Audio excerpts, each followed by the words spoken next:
ये सत्य घटना कबीर परमेश्वर जी द्वारा बांधवगढ़ के श्री धर्मदास जी के साथ की गई लीला पर आधारित है। श्री धर्मदास जी का जन्म 1395 विक्रमी संवत 1452 को कार्तिक पूर्णिमा के दिन छत्तीसगढ़ के बांधवगढ़ नगर में हुआ। हिंदू धर्म के एक वैश्य कुल में जन्मे धनी धर्मदास जी के बारे में बताया जाता है कि वो इतने धनी थे कि जब कभी बांधवगढ़ पर प्राकृतिक आपदा जैसे अकाल गिरना, बाढ़ आदि आती थी तो वहां के नवाब धर्मदास जी के पूर्वजों से वित्तीय सहायता प्राप्त करते थे। आदरणीय धर्मदास जी इतने धनवान होने के बावजूद भी उनकी बचपन से ही भगवान में अपार श्रद्धा थी, जिसके लिए वो हिंदू धर्म में प्रचलित सभी पूजा भी करते थे और श्री रूपदास जी नाम के एक वैष्णव संत से दीक्षा भी ले रखी थी। अपने गुरुदेव के बताए अनुसार वो नित्य गीता जी का पाठ करते, शालिग्राम की पूजा करते, एकादशी का व्रत करते और श्राद्ध इत्यादि भी करते थे। जब धर्मदास जी वृद्धावस्था की दहलीज पर आ गए तो उन्होंने अपनी पत्नी से तीर्थों की यात्रा करने की बात कही। आमिनी। जी स्वामी। गुरुदेव ने कहा है कि मुक्ति पाने के लिए 68 तीर्थों की यात्रा जरूर करनी चाहिए, इसलिए मैं कल तीर्थ यात्रा पर निकल रहा हूँ। मेरे जाने की तैयारी कर देना, यात्रा के लिए जरूरी सामान बांध देना। ठीक है स्वामी। आमिनी, तुम अपना ख्याल रखना। जी, आप भी अपना ध्यान रखना।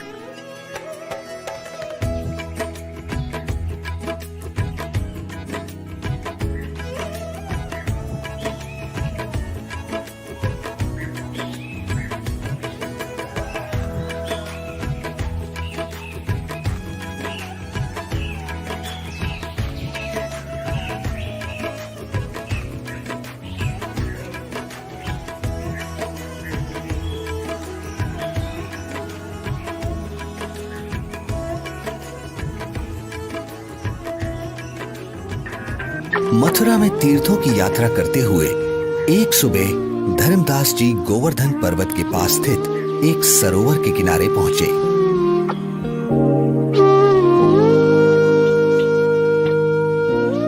वैसे तो सरोवर का पानी बहुत ही गंदा था, फिर भी वे सरोवर में उतर जाते हैं क्योंकि कहा जाता था कि उसमें नहाने से स्वर्ग मिलता है। इसलिए धर्मदास जी ने उसमें स्नान किया और फिर अपने ठाकुर जी की पूजा करने लगे। तभी वहां सर्वसृष्टि रचनहार कबीर देव जी काशी शहर से आकर प्रकट होते हैं और एक मुसलमान जिंदा महात्मा का रूप बनाकर धर्मदास जी से थोड़ी ही दूरी पर आकर बैठ जाते हैं। अब धर्मदास जी पवित्र गीता जी को खोलकर उसका ऊंचे स्वर में पाठ करने लगते हैं।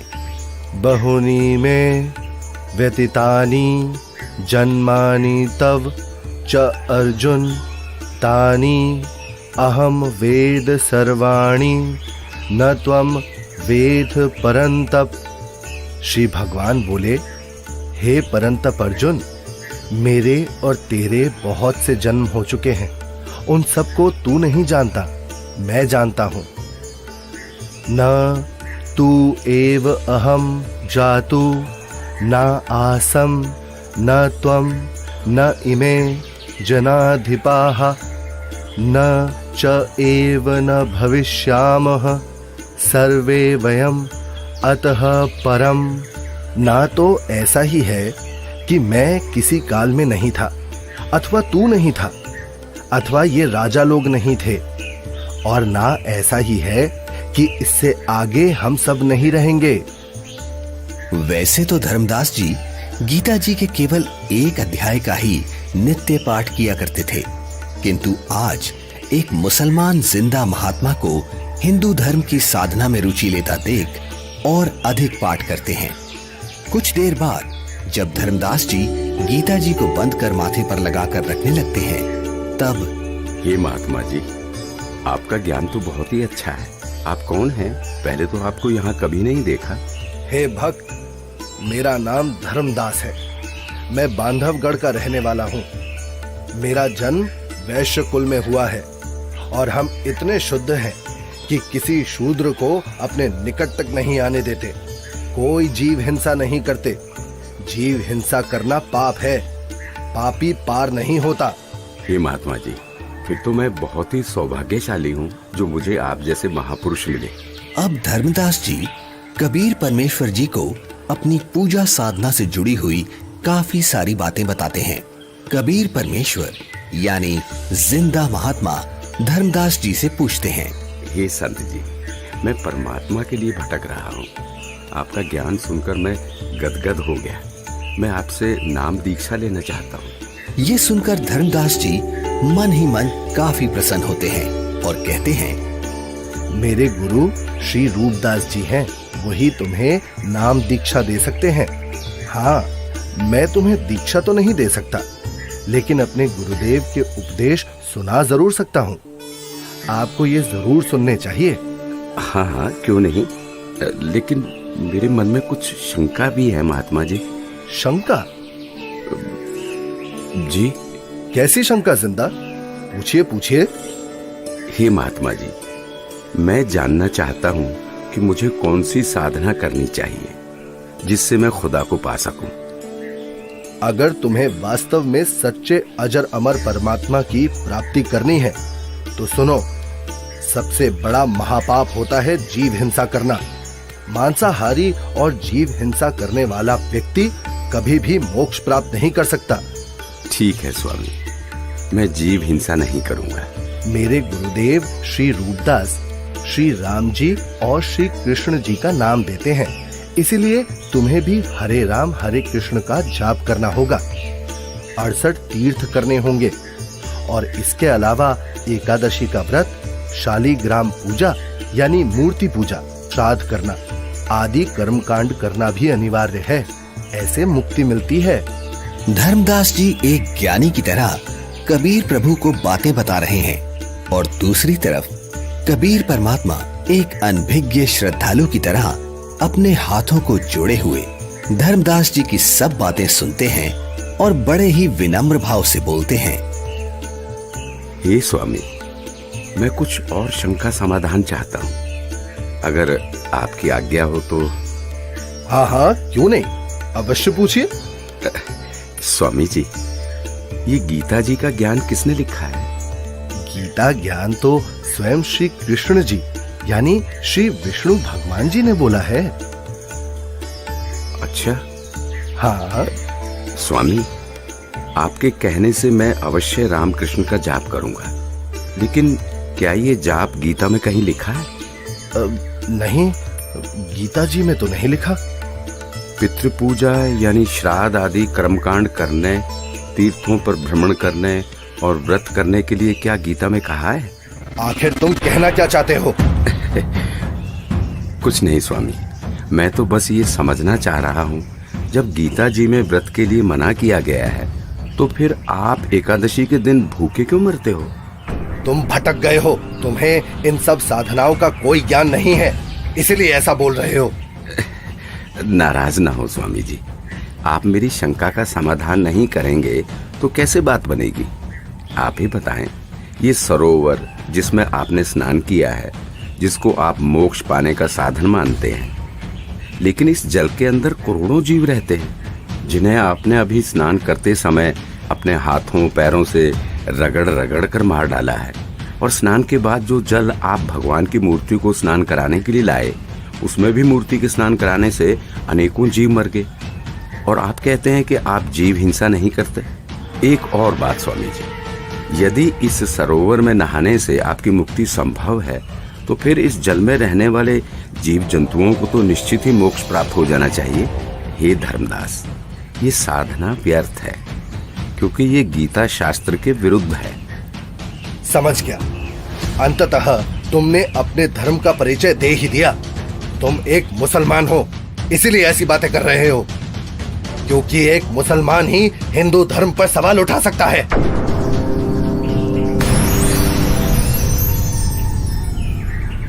अरे,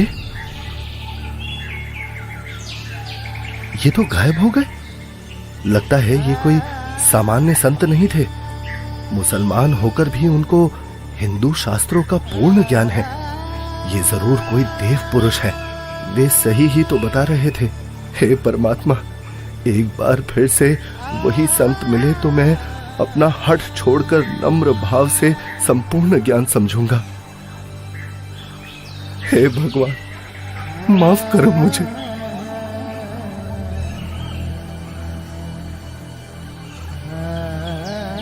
वास्तव में गीता जी में कहीं भी हरे राम हरे कृष्ण मंत्र नहीं लिखा है, अपितु पितर पूजा, भूत पूजा, देवताओं की पूजा गीता अध्याय 9 श्लोक 25 में व्यर्थ कहा है। मैं महामूर्ख, मंद बुद्धि, इतना दुर्भाग्यशाली हूं कि संपूर्ण ज्ञान सुने बिना एक महान पुरुष को नाराज कर दिया। हे भगवान, मुझे माफ करो, उस महान आत्मा से फिर मिला दो। मैं इस बार उनकी सारी बातें मानूंगा।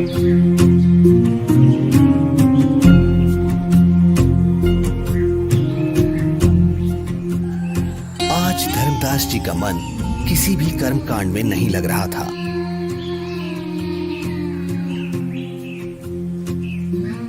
तब उन्होंने सब कार्य छोड़कर खाना बनाने के बारे में सोचा। भगवान का प्रसाद बना लेता हूँ और फिर उन महापुरुष की खोज करता हूँ।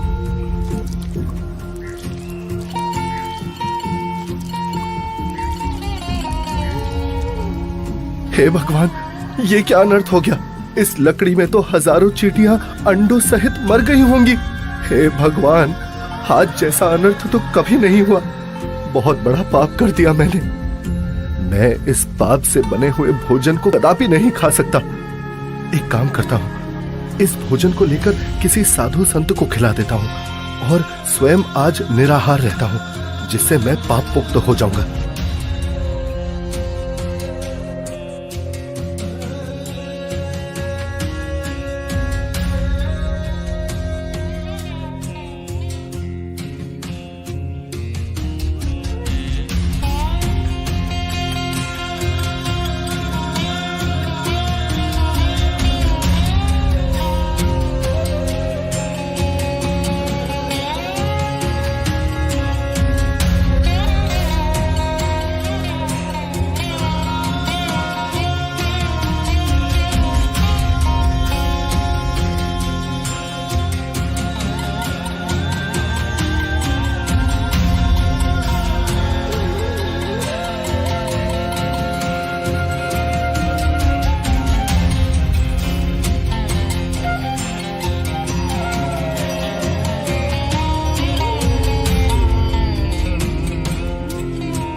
संत जी कुछ बोल रहे हैं, इनके बीच में बोलना ठीक नहीं है।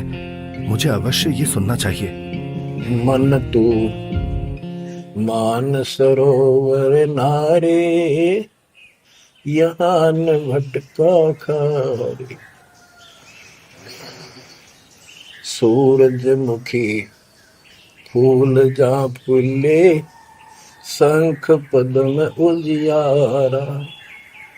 गंगा यमुना मद सरस्वती, वहाँ त्रिवेणी की धारा। मन तू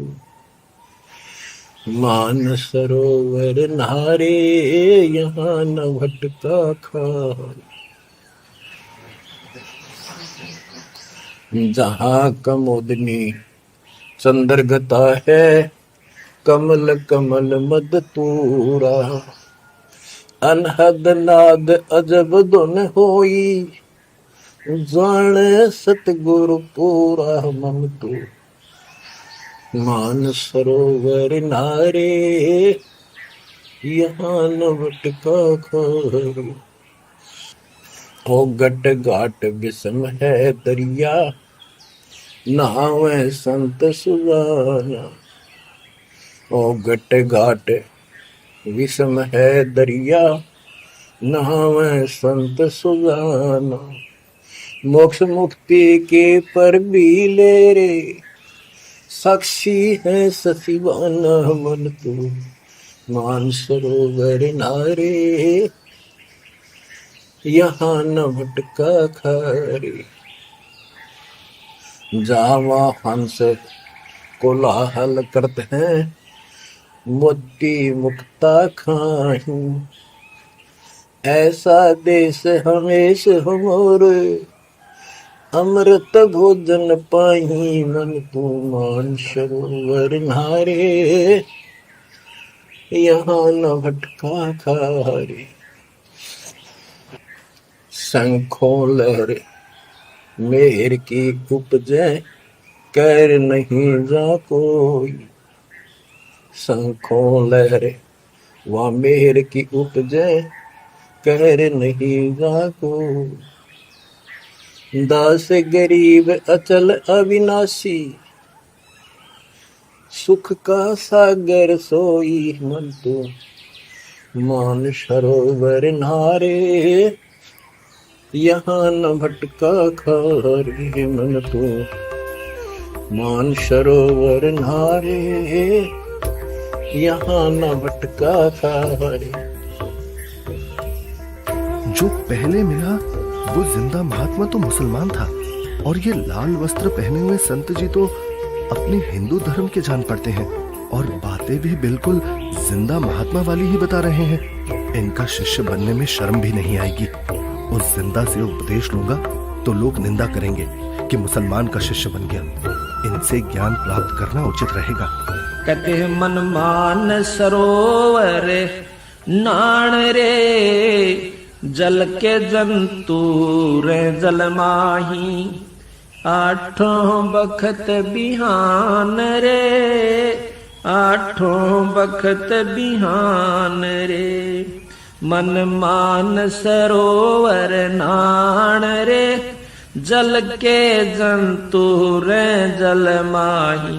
आठों बखत बिहान रे, 184 जल के बासी।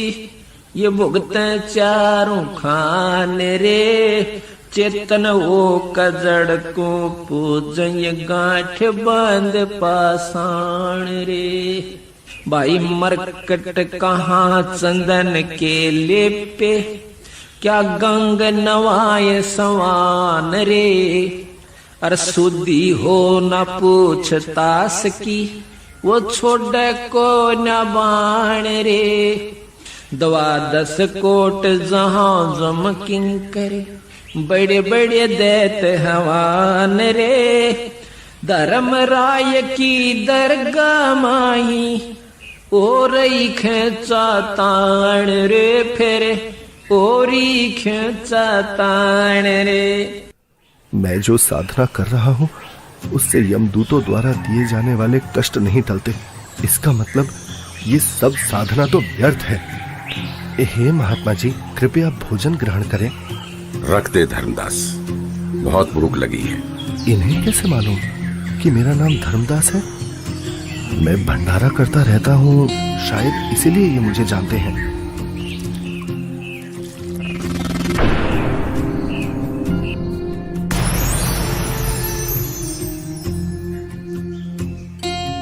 आप तो वही महात्मा जी हो। हत्यारे, कल तू क्या कह रहा था कि जो जीव हिंसा करते हैं वो कभी मोक्ष को प्राप्त नहीं कर सकते। अरे तू तो कसाई से भी बुरा निकला। हे प्रभु, मुझ अज्ञानी को क्षमा करो। मैं कहीं का नहीं रहा जिसका कोई लाभ नहीं, और शास्त्र अनुकूल साधना किससे मिले ये आप ही बता सकते हैं। मैं आपसे पूर्ण आध्यात्मिक ज्ञान सुनने का इच्छुक हूँ। कृपया मुझ अज्ञानी पर दया करके मुझ पापी को वो तत्व ज्ञान सुनाए भगवान, जिससे मेरा मोक्ष हो सके। ठीक है धर्मदास, अब सुनो। आप एकादशी का व्रत करते हो, जबकि श्रीमद् भगवद गीता अध्याय 6 श्लोक 16 में पढ़ा है कि हे अर्जुन, ये योग यानी भक्ति ना तो अधिक खाने वाले की और ना बिल्कुल ना खाने वाले अर्थात व्रत रखने वाले की, ना अधिक सोने वाले की तथा ना अधिक जागने वाले की सफल होती। इस श्लोक में व्रत रखना पूर्ण रूप से मना है धर्मदास। फिर देख अपनी गीता खोलकर। यहाँ परमेश्वर कबीर देव जी जिंदा रूप में धर्मदास जी को सृष्टि रचना सुनाते हैं और तीनों देवताओं की स्थिति से अवगत कराते हैं कि हे धर्मदास, अभी तक आप जिन भगवानों की यानी ब्रह्मा विष्णु महेश की भक्ति कर रहे थे, वो तो पृथ्वी, स्वर्ग और पाताल केवल इन तीनों लोकों में प्रधान है। रजगुण ब्रह्मा है, सतगुण विष्णु और तम गुण शिव जी ये मोक्ष नहीं कर सकते। आप जो भक्ति कर रहे हैं उससे कोई लाभ नहीं होगा। धर्मदास, केवल शास्त्र अनुकूल भक्ति करो। हे महात्मा, आप ये क्या कह रहे हैं? ब्रह्मा विष्णु महेश की भक्ति करने से कोई लाभ नहीं होगा? हम उनको कैसे छोड़ सकते हैं? धर्मदास, मैं इन देवताओं को छोड़ने की नहीं कह रहा, बल्कि आपको ये समझा रहा हूँ कि जो पवित्र गीता जी और पवित्र वेद बता रहे हैं वैसे साधना करने से ही मोक्ष संभव है।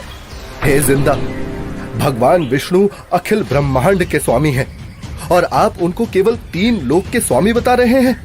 यदि फिर से आपने श्री विष्णु को अपमानित किया तो उचित नहीं होगा। मूर्ख के समझावते ज्ञान गाठी का जाए, कोयला होत न उजला, भावे 100 मन साबुन लाए।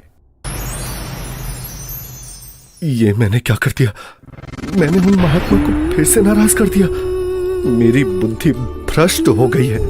जो मैंने सच्चे परमात्मा को नहीं पहचाना, उन्हें अपने जैसा मनुष्य मान लिया। हे भगवान, मुझे क्षमा करो। अब जिस पूजा को मैं कर रहा हूं वो कर नहीं सकता और आपकी बात मैंने सुनी नहीं। हे भगवान, मुझे सत्मार्ग दिखाओ, नहीं तो मैं आत्मघात कर लूंगा। मुझे परमात्मा की सच्ची भक्ति चाहिए। अब परमात्मा के अंतर्ध्यान हो जाने से व्याकुल धर्मदास जी अपने आप को कोसते हुए तीर्थ यात्रा को बीच में ही छोड़कर घर को चल पड़ते हैं। रास्ते में धर्मदास जी एक बगीचे में विश्राम करने के लिए रुकते हैं, जहां अक्सर सभी तीर्थयात्री विश्राम के लिए रुका करते हैं।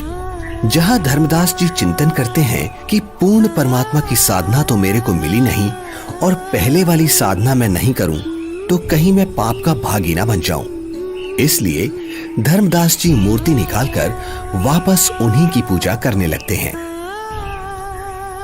तभी दयालु परमात्मा कबीर देव जी पहले की तरह संत रूप बनाकर वहां प्रकट हो जाते हैं, जिन्हें देख धर्मदास की खुशी का ठिकाना ही नहीं रहता। हे परमात्मा, हे मेरे मालिक, बहुत दया करी दाता, मुझ पापी को माफ करे प्रभु। बैठो प्रभु, मैं आपके खाने के लिए कुछ लाता हूँ। नहीं धर्मदास, अभी इच्छा नहीं है। हे भगवान, यदि आप नहीं खाएंगे तो मेरी आत्मा को कष्ट होगा। ठीक है धर्मदास, जो तेरी इच्छा है ले आ खाने के लिए। धर्मदास के काफी आग्रह करने पर और उनके सच्चे भाव को देखकर परमात्मा कबीर जी पेड़े और बताशे खाने लगते हैं। परमात्मा को पेड़े खिलाते हुए धर्मदास जी बहुत प्रसन्न होते हैं। प्रसाद लेने के बाद परमात्मा फिर से ज्ञान चर्चा करने लगते हैं। हे धर्मदास जी, आप यदि अभी भी इस ज्ञान पर विश्वास नहीं कर पा रहे हैं तो क्यों ना आप एक बार अपने गुरुदेव रूपदास जी से ये सब पूछ के देख लो कि क्या ब्रह्मा विष्णु महेश के कोई माता पिता हैं या नहीं, और क्या ब्रह्मा विष्णु महेश जी की जन्म मृत्यु होती है। क्या ये देवता आपके पाप कर्म काट सकते हैं? क्योंकि जो ज्ञान मैंने आपको बताया है पुराणों में ये सब स्पष्ट लिखा है। और हाँ धर्मदास, आप अपने गुरु जी से ये भी पूछना कि क्या आप जो भक्ति बता रहे हैं उससे मुझे मोक्ष की प्राप्ति हो जाएगी।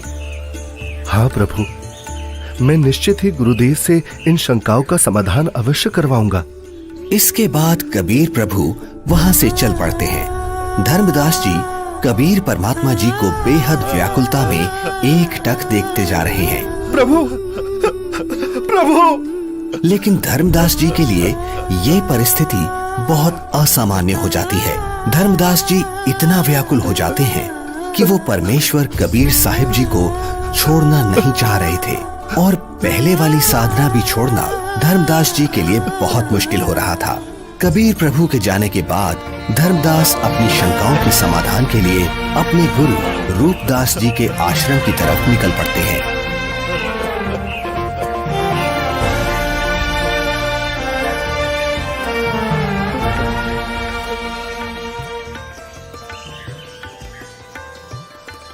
प्रणाम गुरुदेव।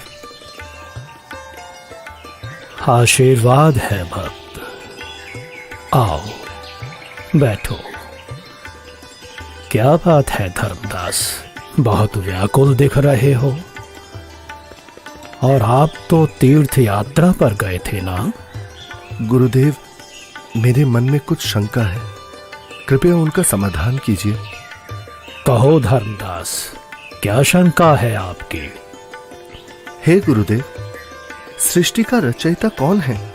क्या भगवान विष्णु से ऊपर भी कोई प्रभु है? वो कहाँ रहता है? उसका क्या नाम है? उसकी पूजा की विधि क्या है?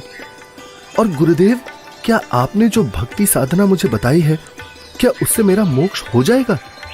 हे धर्मदास, आज तुम ये क्या बोल रहे हो? ऐसा ज्ञान तुम्हें किसने सिखा दिया? तुम लक्ष्मी नारायण की भक्ति करो, ठाकुर जी की सेवा करो और राम कृष्ण जी का जाप करते हुए प्रतिमा पूजा करो, जिससे तुम्हारी मुक्ति हो जाएगी।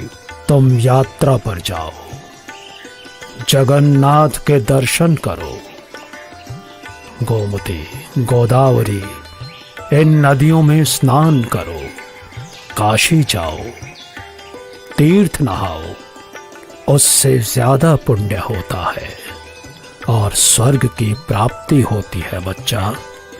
भगवान तो निराकार है, वो ज्योत स्वरूपी निरंजन है जो शून्य में रहता है।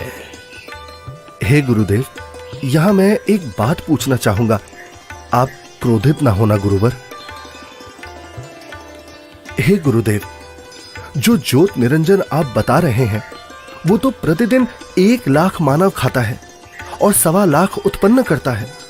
गुरुदेव, मुझे जीव भक्षक नहीं, जीवों की रक्षा करने वाला भगवान कौन है वो बताइए। ये ज्योति निरंजन ब्रह्म तो जीवों को खाता है। और गुरुदेव, ऐसा तो आप भी मानते हैं कि एक दिन वैकुंठ समेत तीनों लोक भी नष्ट होंगे, यानी स्वर्ग भी नष्ट होगा। फिर मुझे वहां की भक्ति क्यों बता रहे हो? गुरुदेव, मुझे उस अविनाशी स्थान के बारे में बताओ जिसका जिक्र गीता अध्याय 18 श्लोक 62 में किया है कि हे अर्जुन, तू सर्वभाव से उस परमेश्वर की शरण में जा, उसकी कृपा से ही तू परम शांति को और सनातन परम धाम शाश्वतम स्थानम अविनाशी लोक को प्राप्त होगा। इस प्रकार धर्मदास जी जिंदा बाबा रूप में मिले परमेश्वर कबीर जी से सुनी सृष्टि रचना के आधार पर काफी तर्क रखते हैं, जिसके पश्चात गुरु रूपदास जी कहते हैं, बेटा धर्मदास, जो ज्ञान मेरे पास था वो सब मैंने आपको बता दिया है। इससे आगे का मुझे कोई ज्ञान नहीं है। जो महात्मा आपको मिले हैं वो अवश्य ही कोई पहुंचे हुए महापुरुष हैं। हे गुरुदेव, मुझसे कोई गलती हुई हो तो माफ करना, किंतु जिसने मुझे ये तत्व ज्ञान बताया है, अब मैं उन्हीं के चरणों में जाऊंगा। आज के बाद वही मेरे सद्गुरु होंगे। ठीक है धर्मदास, आप उनको अपना सद्गुरु बनाओ और उनके अनुसार बताई साधना कर लो। इसके बाद धर्मदास जी गुरु रूपदास जी को प्रणाम करके वहां से अपने घर की तरफ निकल पड़ते हैं।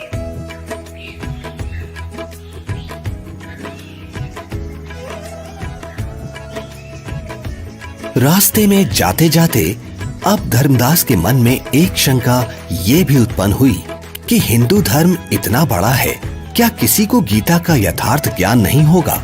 अवश्य कोई ना कोई साधु महात्मा मंडलेश्वर गीता में कहे उस परमेश्वर परम अक्षर ब्रह्म के विषय में जानता होगा। इसके बाद धर्मदास कई प्रसिद्ध हिंदू संतों से मिलते हैं। सबको पहले 1 रुपया दान देते हैं ताकि संत मेरे को अपने दिल की बात गुप्त रहस्य बताएगा, क्योंकि जो भक्त अधिक दक्षिणा देता था तो संत उससे अधिक स्नेह से बात करते थे। उस समय 1 चांदी का रुपया आज के 10,000 रुपए के लगभग कीमत का होता था। सबसे पहले धर्मदास जी एक वैष्णव महामंडलेश्वर श्री ज्ञानानंद जी के पास जाते हैं, जिनका बहुत अधिक बोलबाला था। हे संत जी, क्या श्री ब्रह्मा जी, श्री विष्णु जी और श्री शिव जी के कोई माता पिता हैं? बच्चा, इनका कोई जन्म मरण नहीं होता, इसलिए माता पिता का तो सवाल ही नहीं उठता।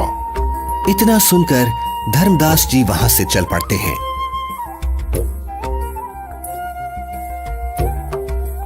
जहां कुछ दूरी पर धर्मदास जी को एक बहुत बड़े विद्वान महात्मा का पता चलता है, जो कि काशी विद्यापीठ से पढ़कर आए हैं और वे शास्त्रों के पूर्ण विद्वान हैं।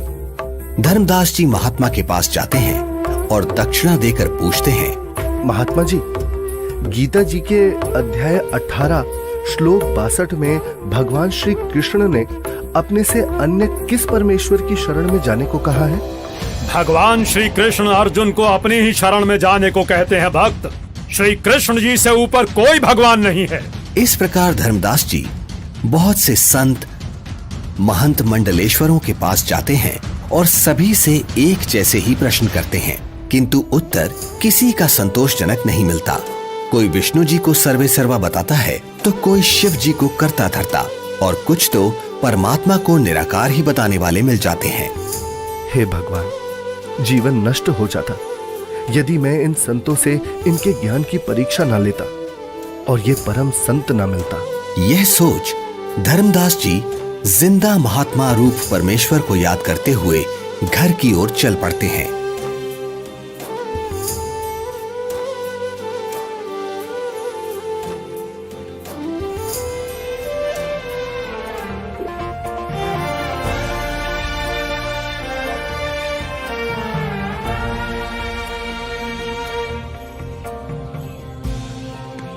जहां मार्ग में एक नदी आती है, जिसके किनारे वृक्ष के नीचे एक हिंदू संत विराजमान दिखाई देते हैं, जिनके पास 4-5 व्यक्ति भी बैठे हैं। धर्मदास जी भी विश्राम करने के उद्देश्य से संत के पास कुछ दूरी पर वृक्ष के नीचे छाया में दूर से ही राम राम करके बैठ जाते हैं। लगता है मुझे इस साधु से भी प्रश्न करना चाहिए।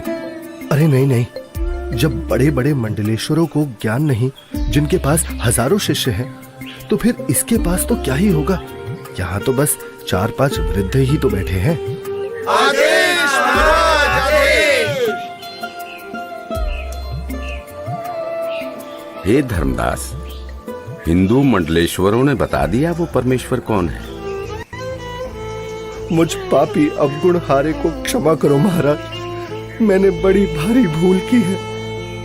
आपने सृष्टि रचना का ज्ञान जो बताया है, उसके सामने सभी संतों का ज्ञान ऐसा है जैसे सूरज के सामने दीपक। धर्मदास, तेरे मन में अन्य संतों से ज्ञान जानने की प्रेरणा मैंने ही की थी। यदि आप इन सब के अज्ञान से परिचित नहीं होते तो फिर भी मेरे ऊपर विश्वास नहीं करते, सोचते रहते कि और संतों के पास भी जाना चाहिए। ये कैसे हो सकता है कि मुसलमान को ज्ञान है, हिंदुओं को नहीं। अब तुम पूर्ण विश्वास करोगे, इसलिए पूर्ण लाभ मिलेगा। मेरे को एक अन्य संत मिला, उसने भी यही आप वाला ज्ञान बताया था। मुझे लगता है वो आप ही हो, आपने रूप बदल रखा है। हे धर्मदास, मैं उनका शिष्य हूँ, वे मेरे गुरु हैं, वे काशी में रहते हैं। यहाँ धर्मदास व जिंदा रूपी परमात्मा की बहुत ज्ञान चर्चा हुई, जिसके बाद मैं अब सतगुरु के दर्शन करने जा रहा हूँ, आज्ञा दो। मुझे सतलोक के दर्शन करा दो, बिना देखे मुझे शांति नहीं होगी। हे धर्मदास, आपको गुरुजी से दीक्षा दिला दूंगा, फिर भक्ति करना। हे जिंदा, आप ही सब कुछ हो, अपने आप को छुपा रहे हो। मुझे सतलोक दिखाओ ताकि मेरी आत्मा को संतोष हो। धर्मदास, नाम लेकर भक्ति करो। जब शरीर छोड़कर जाओगे तो आप वहां सतलोक देखना। हट क्यों कर रहे हो? मैं कितना दुष्ट हूँ कि मैंने परमात्मा पर विश्वास नहीं किया, और अब पता नहीं वो फिर दोबारा दर्शन देंगे या नहीं।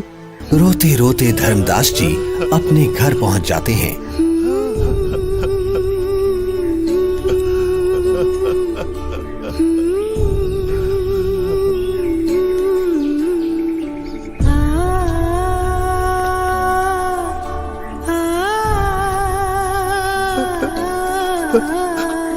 उनकी उनकी ऐसी हालत देख और यात्रा से जल्द ही वापस लौटने पर पत्नी आमनी देवी भी हैरान हो जाती है और बार बार धर्मदास जी से उनके रोने का कारण पूछती है, लेकिन धर्मदास जी उन्हें कुछ नहीं बता पाते, केवल रोते ही रहते हैं। फिर काफी देर बाद क्या हुआ स्वामी, क्या हुआ? कुछ तो बताइए, आखिर क्या हुआ आपके साथ? लगता है इनके पैसे किसी ने लूट लिए हैं। क्यों कच्चा मन कर रहे हो जी? किसी ने यात्रा में आपका धन लूट लिया तो कोई बात नहीं, आपके पास धन की कमी थोड़ी है, और ले जाना, भगवान ने बहुत दे रखा है। आमिनी, यदि रुपए पैसे वाला धन लुट गया होता तो मैं और ले जाता। मेरा तो ऐसा धन लुट गया है आमिनी, जो शायद अब मुझे कभी ना मिले, और वो मैंने अपने हाथों अपनी मूर्खता से गंवाया है। धर्मदास जी जिंदा महात्मा से हुई सर्व ज्ञान चर्चा और उनसे सुनी सृष्टि रचना आमनी देवी को सुनाते हैं। आपने भगवान को क्यों नहीं पहचाना स्वामी? ये क्या किया आपने? बनिया होते हुए भी आप ये सौदा कैसे चूक गए? इसी बात का तो दुख है आमिनी। जीवन में पहली बार मुझसे इतनी भारी भूल हुई है। तावालीन बहे निर्वाणी, मगन रूप साहेब सैलानी, तावा रोवत धर्मनि नागर, कहाँ गए मेरे सुख के सागर। अधिक वियोग हुआ हमसे ती, जैसे निर्धन की लुट जा खेती। कलप करे और मन में रोवे, दसों दिशा को वो मगजोवे। अधिक वियोग हुआ हमसे ती, जैसे निर्धन की लुट जा खेती। कलप करे और मन में रोवे, दसों दिशा को वो मगजोवे। हम जाने तुम देह स्वरूपा, हमरी बुद्धि अंधगर कूपा। हम तो मानुष रूप तुम जाना, सुन सुत गुरु का किया पियाना। बेग मिलो कर हूँ अपघाता, मैं ना जी हूँ सुनो विधाता। अगम ज्ञान कुछ मोहे सुनाया, मैं जी हूँ नहीं अवगत राया।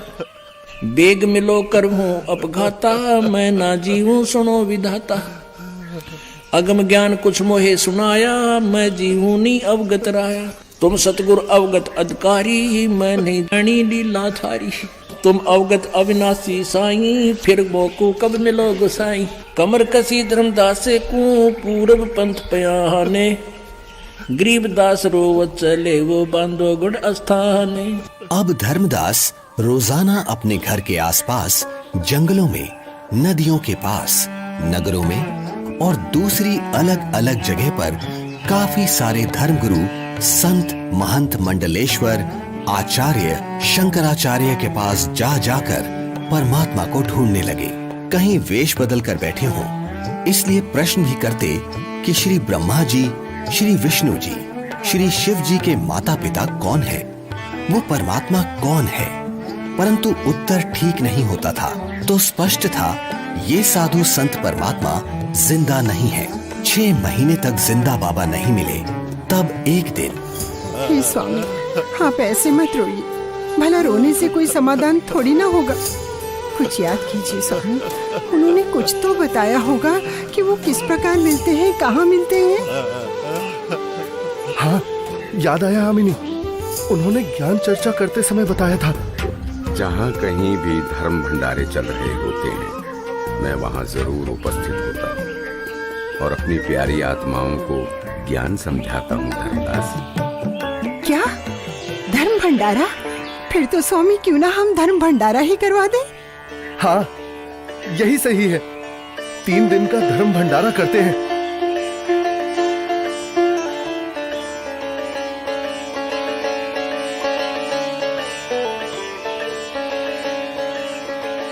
भंडारे का आयोजन शुरू हो जाता है।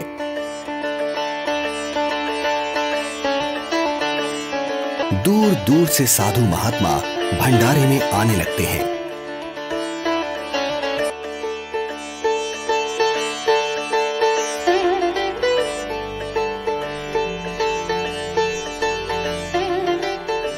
धर्मदास जी भंडारे में हर तरफ घूम घूम कर प्रत्येक संत महात्मा को बड़े ही ध्यान से देखते हैं, किंतु परमेश्वर कहीं भी उनको दिखाई नहीं देते। 2 दिन बीत जाते हैं।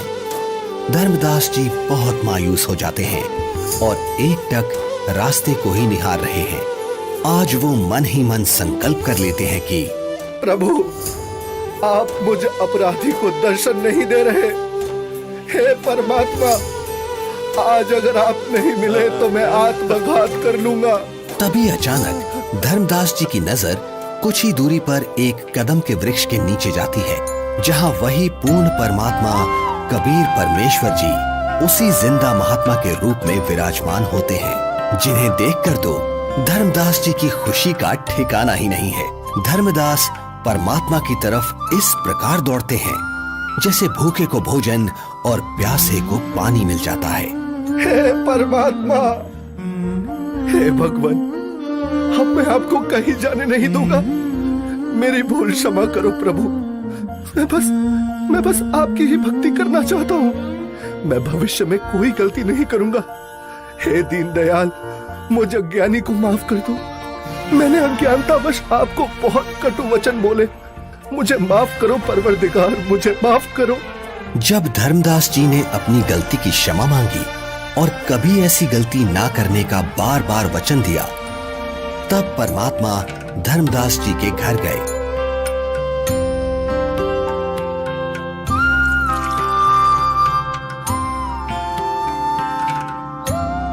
जहां आमनी देवी और धर्मदास जी दोनों ने परमात्मा की बहुत सेवा की और उनसे नाम दीक्षा ली। हे प्रभु, आपका बच्चा बहुत नरम दिल का है। इतना रोया, मैं भी रुला दी। आपकी तड़फ में दिन रात रोता रहा। मैं बार बार हिम्मत हौसला दिलाती, परमात्मा अवश्य मिलेंगे। ये रोते हुए कहते, हमने अब नहीं मिलेंगे। मैंने उनको बहुत बार परेशान किया अपनी मूर्खता व अज्ञान के कारण। फिर रोने लग जाते। आपने अपने दास को इतना कष्ट नहीं देना था। बेटी, जैसे लोहे का औजार बनाने के लिए गर्म किया जाता है, फिर उस पर चोट लगाई जाती है, तब वो काम बनता है। ठंडे लोहे पर चोट काम नहीं करती, इसलिए धर्मदास को 6 महीने गर्म करना पड़ा। ये काल का वकील बना था। अब जो मैं बताऊंगा ये सब मानेगा और काम का हो जाएगा, यानी मोक्ष प्राप्त करेगा। धर्मदास, आपको वो भगवान मिला है जिसको पाने के लिए राजाओं ने राज त्याग दिए, ऋषियों ने शरीर तक गला दिए। इसलिए अब खूब भक्ति करो ताकि आप हमेशा हमेशा के लिए सतलोक के निवासी बन सको, जहां आपको इतना सुख मिलेगा जो स्वर्ग क्या महास्वर्ग में भी नहीं है। सुंदर बाग, सदाबहार फलदार वृक्ष और दूधों की नदियां बहती हैं, जहां सुंदर नर और नारी रूप में हंस आत्माएं रहती हैं। वे कभी वृद्ध नहीं होते और वहां जाने के बाद कभी मृत्यु भी नहीं होती। धर्मदास, हे महाराज, नाराज ना होना। कृपया मुझे वो अमर लोक दिखाने की मेहर करे परवरदिगार, ताकि मेरा विश्वास दृढ़ हो। आप भक्ति करो। जब शरीर त्याग कर जाओगे तो सतलोक को ही प्राप्त करोगे। धर्मदास जी के अधिक आग्रह करने पर कबीर परमेश्वर जिंदा रूप में धर्मदास जी की आत्मा को निकालकर ऊपर सतलोक में ले जाते हैं। सतलोक, जहां दरबार के द्वार पर खड़े द्वारपाल को परमेश्वर ने कहा कि धर्मदास जी को परमात्मा के दर्शन कराओ। जिंदा रूप परमात्मा पीछे से अपने सिंहासन के पास चले गए, जिसके कुछ ही देर बाद देखते ही देखते वहां पर बहुत सारे हंस तथा हंसनी इकट्ठे होकर नाचते गाते हुए धर्मदास जी को परमेश्वर के सिंहासन के पास लेकर जाते हैं, जहां परम अक्षर ब्रह्म कबीर साहिब जी, जिनके एक रोम का प्रकाश करोड़ों सूर्य और करोड़ों चंद्रमा के प्रकाश से भी कई गुना अधिक था, वो एक बहुत ही सुंदर सिंहासन पर विराजमान है। जिंदा रूप में नीचे से गए परमात्मा तख्त पर विराजमान अपने ही दूसरे स्वरूप पर चंवर करने लगते हैं, जिसे देख धर्मदास जी सोचते हैं कि जिंदा महात्मा तो परमेश्वर का सेवक है। धर्मदास जी इतना सोच ही रहे थे कि कुछ ही देर में तख्त पर विराजमान परमात्मा खड़े हो जाते हैं और जिंदा महात्मा तख्त पर विराजमान हो जाते हैं तथा तेजोमय परमात्मा जिंदा महात्मा पर चंवर करने लगते हैं, जिसे देख धर्मदास जी हैरान हो जाते हैं कि तेजोमय परमात्मा जिंदा महात्मा पर चंवर क्यों कर रहे हैं। आखिर ये जिंदा महात्मा है कौन? इतने में तेजोमय शरीर वाले परमात्मा जिंदा महात्मा के शरीर में समा जाते हैं और चंवर अपने आप होने लगता है। धर्मदास, मैं ही संपूर्ण सृष्टि का रचयिता हूँ। मेरा ही नाम कबीर देव है। मैं ही चारों युगों में पृथ्वी पर प्रकट होता हूँ। वर्तमान में मैं अपने वास्तविक नाम कबीर नाम से काशी नगर में प्रकट हूँ, जहाँ एक साधारण मनुष्य की भांति लीला कर रहा हूँ और जुलाहे रूप में रहता हूँ। धर्मदास, काल जाल में फंसे अपने बच्चों को भक्ति का धनी बनाकर उनके इस वास्तविक घर सतलोक में वापस लाने के लिए वहां प्रकट हुआ हूं। हे सर्व सृष्टि रचनहार, मैं बहुत दुष्ट हूं। मैंने आपको कितना दुखी किया, कितना अपमानित किया। मुझे माफ कर दो परवरदिगार, मैं बहुत नीच हूं, माफ कर दो मुझे। हे परमात्मा, आपने ये इतना प्रकाशमान रूप पृथ्वी पर क्यों नहीं प्रकट किया? क्यों छुपा रखा है? हे धर्मदास, यदि इसी रूप में नीचे जाऊं तो किसी की भी आंखें इस प्रकाश को सहन नहीं कर सकती। दूसरी बात, काल ब्रह्म यानी ज्योति निरंजन का डर के मारे हाल बेहाल हो जाएगा।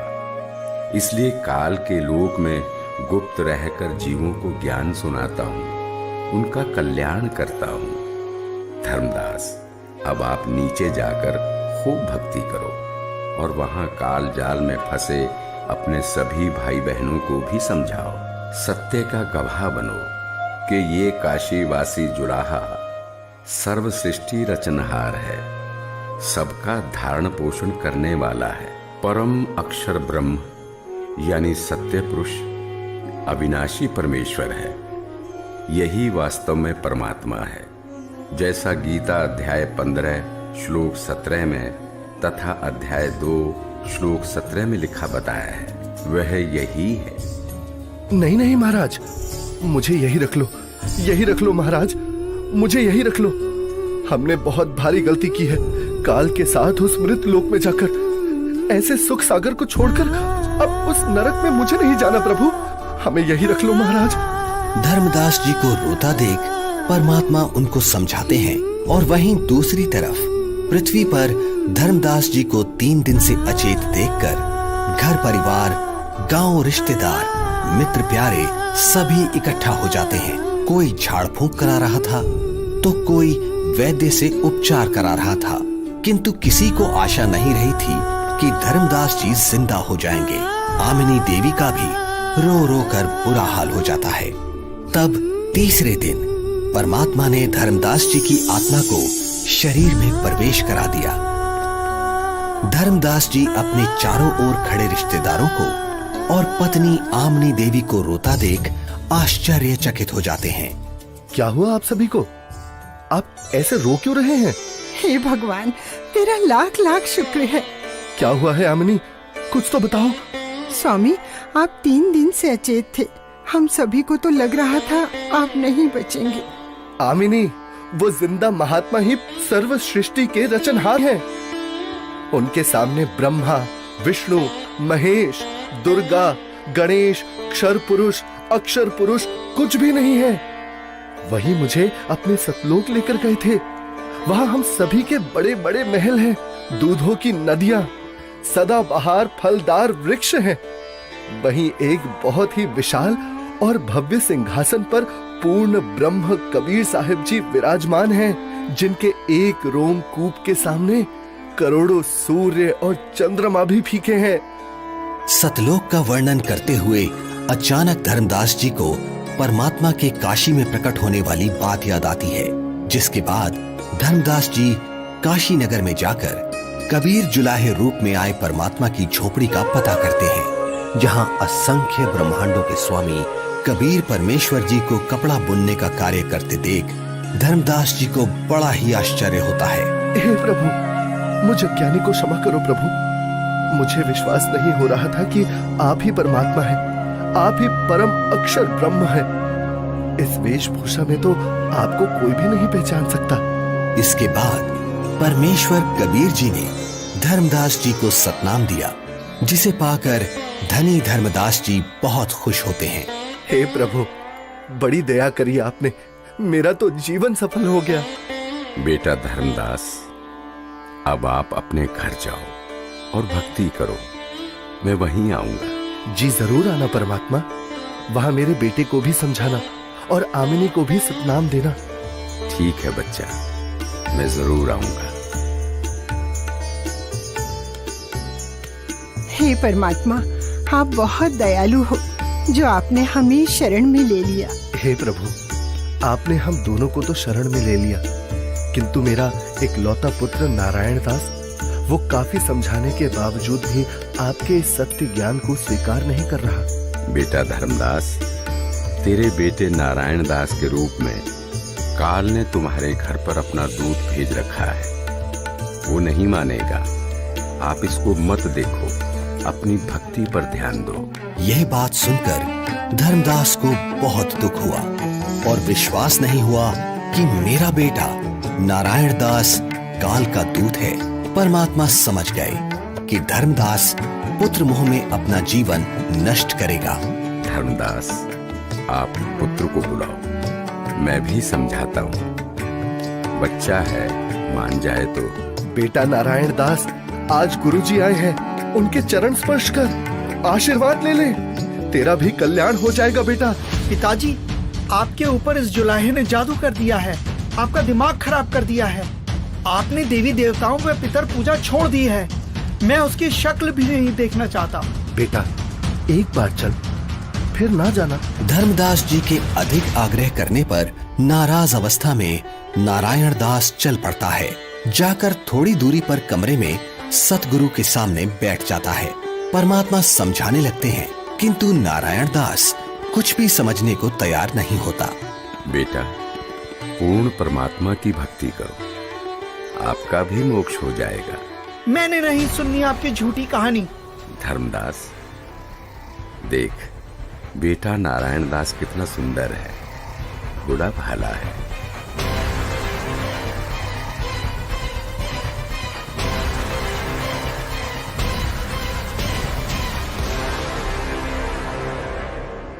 बेटा नारायण दास, आप जाओ, आपको जो ठीक लगे करो। हे भगवान, मेरा वंश तो काल का वंश बन गया, दया करो दाता, अब मेरे वंश का क्या होगा? वंश का क्या करेगा बेटा, यहाँ से पीछा छुड़वा ले धर्मदास। धर्मदास जी का रो रो कर बुरा हाल हो जाता है। तब कबीर परमात्मा जी अपना आशीर्वाद भरा हाथ धर्मदास जी के सिर पर रखते हुए कहते हैं, ठीक है धर्मदास, तेरे घर पर मैं अपना हंस भेजूंगा। तू वंश की चिंता करता था धर्मदास, तेरा 42 पीढ़ी तक वंश चलेगा, तू चिंता मत कर। तुम्हारे घर पर एक पुत्र उत्पन्न होगा, उसका नाम चूड़ामणि रखना। इस उम्र में बच्चा?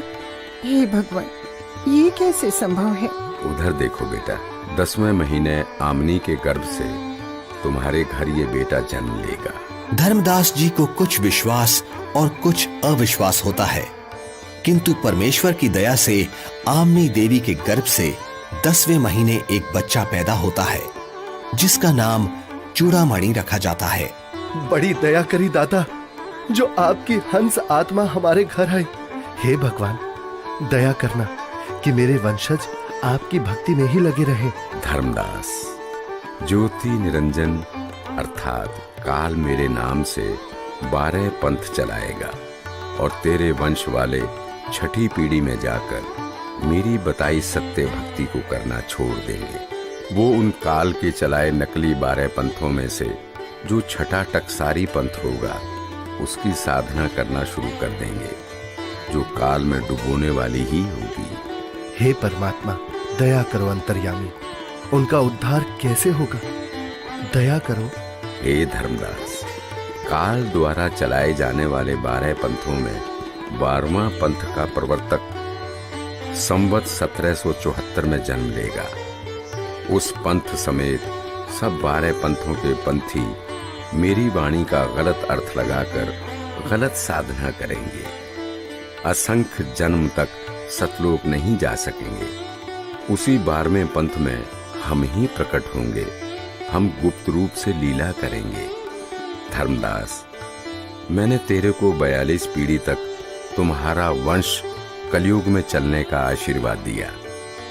तेरे वंश वालों का उद्धार मेरे द्वारा भेजे जाने वाले मेरे कृपा पात्र महापुरुष से होगा। जिस समय कलयुग 5505 वर्ष बीत जाएगा, तब वो महापुरुष मेरा भेजा हुआ आएगा। अर्थात उसे मुझे ही समझ, वो सारे संसार के प्राणियों का उद्धार करेगा। उस समय तेरे बिंद वाले यानी तेरी 42 पीढ़ी वाले हों या सारा संसार, जो भी उससे नाम दीक्षा लेगा उन सबकी मुक्ति हो जाएगी। मेरा आशीर्वाद है। आज वर्तमान में स्वयं कबीर परमात्मा के अवतार बंदी छोड़ सतगुरु रामपाल जी महाराज आए हुए हैं, जो कि सर्व समाज को सतभक्ति प्रदान कर रहे हैं, जिनसे नाम दीक्षा लेकर भक्ति करने से सर्व सुख व पूर्ण मोक्ष की प्राप्ति होती है। सत साहिब जी।